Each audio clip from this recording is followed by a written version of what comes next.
കമ്പിപ്പാലം കമ്പിപ്പാലം ഒരു സങ്കല്പമാണ്. യഥാർത്ഥത്തിൽ അങ്ങനെ ഒന്നില്ല. തോടോ പുഴയോ കടലോ കായലോ ഇല്ലാത്തടത്ത് എന്തിനാണ് ഒരു പാലം?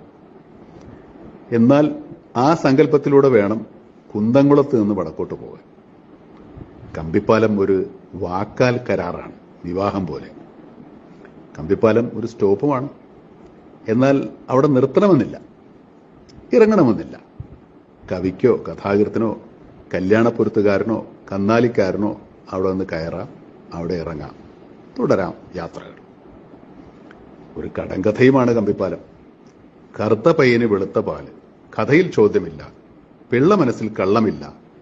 കഥ കൊണ്ട് കടം വീട്ടണം, കഥയിൽ വീടാത്ത കടങ്ങളില്ല. വെറുതെ ഞാൻ എന്തൊക്കെയോ പറയുന്നു. അല്ല, നിങ്ങൾക്കിനി മനസ്സിലാവുന്നില്ലേ? യഥാർത്ഥത്തിൽ ഇല്ലാത്ത ചിലതാണ് നമ്മുടെ ജീവിതത്തെ നിർണയിക്കുന്നത്. പക്ഷേ ശ്രദ്ധിക്കണം കേട്ടോ. പ്രഭാതത്തിലെ പത്രപാരായണത്തിനിടയിൽ, കണക്കോ കവിതയോ എഴുതുന്നതിനിടയിൽ, തെച്ചിക്കാട്ട് രാമചന്ദ്രനോ ഗുരുവായൂർ പത്മനാഭനോ തലയെടുപ്പെന്ന് ചിന്തിക്കുന്നതിനിടയിൽ, എനിക്ക് നിന്നെ ഇഷ്ടമാണ് എന്ന് പറയുന്നതിനിടയിലൊക്കെ അത് സംഭവിച്ചേക്കാം.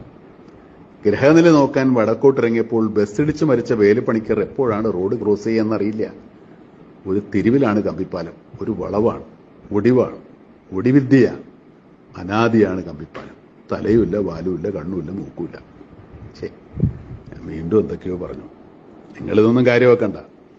തോടോ പുഴയോ ഇല്ലാത്തടത്ത് എങ്ങനെയാ ഒരു പാലം? ആകയാൽ അതൊരു സങ്കല്പമാണ്, കൽപ്പനയാണ്.